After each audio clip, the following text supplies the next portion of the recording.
Hello! Today we're going to be looking at how to update SentryOne's Task Factory. If you haven't yet installed Task Factory, click the link below for that walkthrough. First, we want to ensure that Visual Studio is closed. Now navigate to your control panel, Programs and Features, and uninstall Task Factory.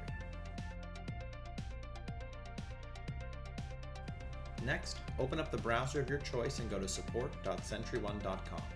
Click the Resources tab and select Task Factory from the drop-down menu. Clicking on Task Factory will automatically begin the download process. Navigate to your downloads and run the Task Factory installer. Typical installation is recommended, unless you decide to not include a specific version of SQL Server.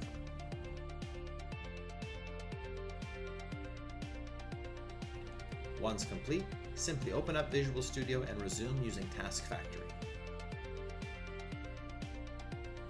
To see that we have indeed upgraded to the newest version, we can open a task or component and see that it has been upgraded to the latest version of Task Factory. Alternatively, we can go to Programs and Features, where we previously uninstalled Task Factory, and we can see the version number there. Thank you for watching this video on Task Factory, and enjoy simplifying your ETL inside of SSIS.